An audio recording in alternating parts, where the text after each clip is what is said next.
Hey guys, welcome to Wrestling Days. So I've got my notes for this week's Raw review and I'm going to just try and do this in one go, no editing, exactly the same as last week because I thought that kind of worked.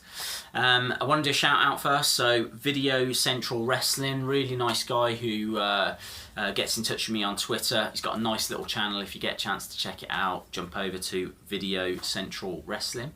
And so that brought us to this week's Raw. Great Raw, a really solid Raw. I suppose the bits that didn't work was the in-ring action. There was no stunning matches. There was good matches, a couple of good matches, but no stunning matches, no 5-star matches that you'll be going back and watching again in a few weeks' time. And that's what it lacked, because I thought the storylines were strong, the backstage segments were strong, but it was just the in-ring work just wasn't as great this week. I think WWE tried to really push the boat out because they announced this was the first week that China were going to be watching because of the negotiations they've been having over there. And they mentioned Bin Wang. Bin Wang is the first Chinese superstar basically signed to developmental. So he was mentioned, as well as the fact they were being shown in China for the first time. So an awful lot going on with WWE and that kind of Chinese market at the moment, which it's a good move for them because that's a massive market, and anything that makes WWE more profitable and more popular is only welcomed in my book. So that was a nice bit of news, but also it meant for me that they really tried on this week's Raw to give that kind of Chinese market something that was worth watching. And so we had a Raw that started with the guy that held the belt for most of 2015 in Seth Rollins. We had Dean Ambrose, the current champion. We had the hottest wrestler of the year in AJ Styles. And we had John Cena, the most popular, well-known wrestler in the world. All in this first 10-minute segment, and then on top of that Stephanie McMahon came out as well. Great little moment with Seth when he comes out and he goes, I shouldn't be doing this, but let's talk about Roman Reigns. And you're like, whoa, what is going on? What's he going to say? We didn't find out any more, which was a shame, but he did show Roman's apology tweet on the screen. And he was reading it out loud, and he was saying that Roman should be taken out now of that match. AJ Styles comes down, Dean Ambrose comes down first of all and says, look, we all make mistakes, once upon a time I was your friend. And he was talking to Seth, which was a nice line. So I thought this might be a work. It could have been like maybe Roman was going to appear at some point, they'd have to call security, and that would be cool. But clearly it's not a work, and so I think he is out for 30 days. But AJ Styles came down and went, no, look, it should still be a triple threat, but it should be me, not me. It should be AJ Styles instead of Roman Reigns. And then Cena came down and went, well, I should be in it as well, so let's make it a fatal 5-way. Steph came out and went, look, Dean, you're going to go up against AJ Styles, and Seth, you're going to go up against Cena. If those guys can win their matches, then they'll be added into it. It's great. As soon as she said that, I thought, well, they'll probably mess it up for each other because the club's going to get involved at some point, and unfortunately that's kind of what happened. So even though this Raw doesn't have any kind of long repercussions, nothing's really changed as a result. It was still an entertaining watch, for 3 hours. As entertaining as 3 hours as wrestling can be anyway. First match, unfortunately, I can't say was that entertaining. It was Sasha Banks and Paige against Dana Brooke and Charlotte. It was a bit flat. It wasn't the barnstormer that that Raw needed, but it was just a way, I think, of showcasing those 4 women and really of trying to get Sasha further up in kind of being seen as being competitive for the title. I don't think they're going to have to do too much on that. People have been screaming out for Sasha for a long time, but equally she's been away for a while, so it's worth building her up. They could have done it better than this. You know, Sasha against Dana, with Sasha destroying Dana and then verbally mocking Charlotte, who could have been on commentary or something. That would have been a better way forward. But yeah, this was okay for what it was, just not good enough as the first match. Second match was disappointing as well, and that's Titus O'Neil against Rusev. It was just a repeat of last week, and in fact probably not even as hard hitting as last week. Titus wins with a count out. You know we're heading towards a battleground match between the two. This feud is one that's stalling because the highlight was Rusev saying to Titus's kids, "Your dad's a loser," and then last week there was that all-out brawl. This week it just felt a bit flat, so wasn't really into it. What I was into though was The Miz returning. The Miz came back, and it was a great moment, really was, where he was backstage moaning and Corporate Kane reappeared. Didn't think we'd see him again because he was only on a few weeks ago, but Corporate Kane was there, and he said, listen, you know, The Miz should defend his title, and Miz was arguing back, and Steph gave it away. Steph turned around and went, look, I think I can kill two birds with one stone here. Miz, you will defend your title, and it'll be against a mystery opponent. Well, as soon as she said, I'm going to kill two birds with one stone, it was quite clear she meant you two are arguing, so you need to have a match, and Miz, you need to defend your Intercontinental title. It was really clear who the surprise guest was going to be. It was going to be Kane. So I wasn't surprised in the slightest when it turned out to be Kane later in the show. When they showed the blackout though, part of me thought, I wonder if that's going to be Randy Orton. Because the outline looked like old school Randy Orton when he had slightly spiked hair. I knew they wouldn't use that image, but I did look at it and think of Randy. So I thought that'd be a really cool way of bringing him back. But is the Intercontinental the right scene for him to go into? Saying that, it's pretty crowded on that main event scene at the moment, so maybe Intercontinental isn't the worst place for him to return to. But as we said, it didn't go down that way anyway. Great line though from The Miz, calling Corporate Kane the devil's favourite insurance salesman because he was all suited up. It made me laugh. We got our first big match of the night, and that was Seth against Cena. There was a tornado DDT from Cena. There was a brutal AA as well. I think Seth was meant to land on his feet, but he didn't. He proper took it. The reason I say it, I think he was meant to land on his feet, was because he kind of kicks out but doesn't complete it, and it just looks like a brutal AA. And then only a couple of moves later, they go again, and he lands on his feet. So I'm not sure if that wasn't a bit of a botch. There was a brutal missed frog splash from Seth, but his suplex into the Falcon's Arrow, that is fantastic. It's where he suplexes him and then he grabs him again and then slams him like down in front.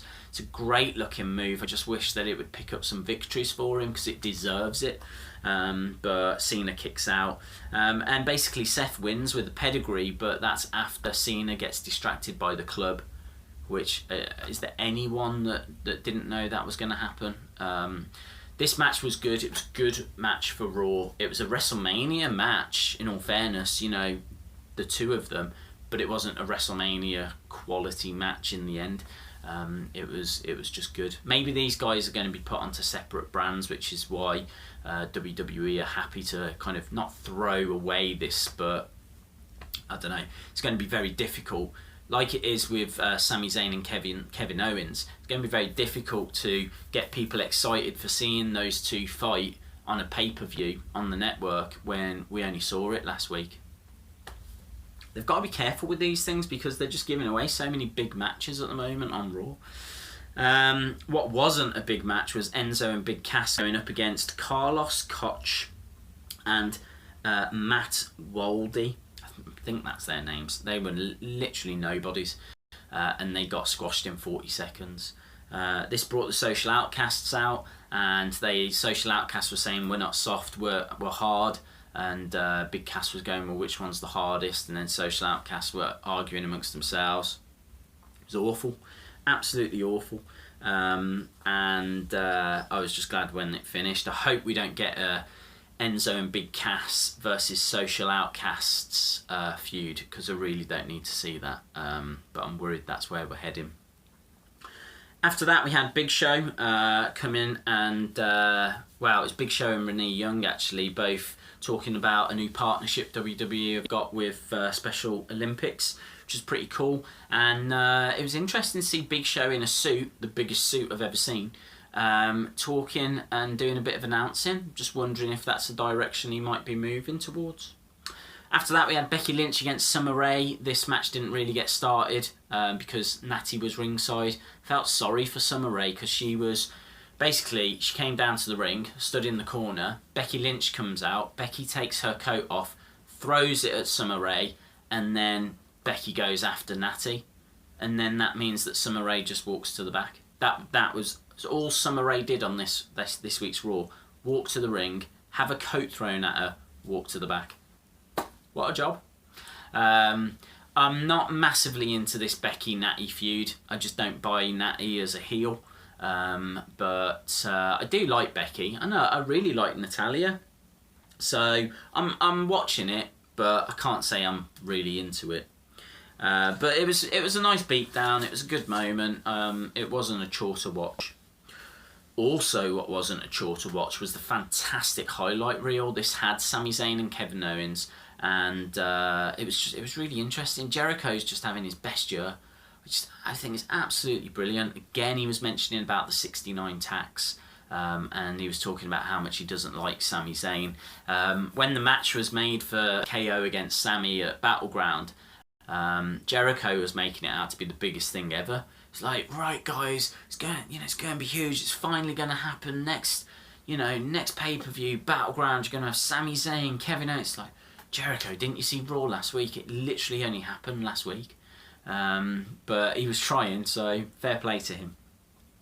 It finishes with him getting kicked in the face by Kevin Owens and Sami Zayn, who looked really well working together. I'm not saying that that's something that they should do anytime soon, but you could always do it. It's always an option, putting them two together. They do work really well together. Miz versus Demon Kane for the IC title. Demon Kane won by count out after Maurice pretended she'd hurt her ankle. The match was okay, as I said. There wasn't many matches that actually stole the show this week or really pushed the bar. This again wasn't really one of them that pushed the bar, but it was fine for what it was. It was nice to see Kane actually, because I haven't seen him compete in the ring for quite a while, so it was good to see. I enjoyed it, or that element of it. Apollo Crews and Cesaro against Del Rio and Sheamus. On paper it's awful, and in real life it was pretty bad as well. I missed something on this because I don't know why Del Rio turned on Sheamus, but he did. Maybe they're going to go with a face push for Del Rio. I don't know. I don't know what they're going to do. But it was a bit weird. But basically, Apollo Crews and Cesaro picked up the victory. And we all moved on with our lives. Thankfully, the next segment was awesome, and that was New Day coming out dressed as the Wyatts. Really cool. They were roasting the Wyatt family. Wyatt family come out. They're still teasing this Xavier Woods. Xavier Woods just wasn't into roasting the Wyatts. He was just like, guys, I think we're done. Let's leave it there. And they were like, no, we're gonna roast them. Wyatt family come out, and Xavier's all like, you can see he's distracted. He's not feeling comfortable. They're definitely teasing something there. I don't know where it goes. I wouldn't like to see Xavier leave the New Day, but wow, it's something different, isn't it? So I'm going with it. And then we had the main event being Dean Ambrose and AJ Styles, and it was a good main event. The club try and come down to help, and Cena comes down. Dean Ambrose picks up the victory, and it was all right for what it was. Seth was at ringside. Seth was saying, "I can't believe I'm cheering for Dean," because obviously Seth doesn't want AJ in the match. Seth, if anything, just wants it to be him against Dean. That's not going to happen. It will be the triple threat, and I think that the card's starting to fill up now for Battleground. Unfortunately, it looks like a lot of repeats. Like Sami Zayn against Kevin Owens we've seen before, and Titus O'Neil against Rusev we've seen before. There's a few interesting bits in there. You know you're going to get the Wyatts against New Day. That's going to be interesting. The Shield triple threat that we've all been waiting for, that's going to be fantastic. Maybe Charlotte, Sasha Banks, but they might hold that off for SummerSlam, so yeah, we'll have to see. Nothing amazing this week in the sense of, you know, anything that's really changed the stories long term. But I thought it was a solid Raw, and not a bad Raw for, you know, China to watch for the first time. Let me know your thoughts. You can follow me on Twitter at Wrestling Days UK. Please subscribe to this channel if you haven't already. And look at that, I managed to get through it without messing up too much stuff. So that's good.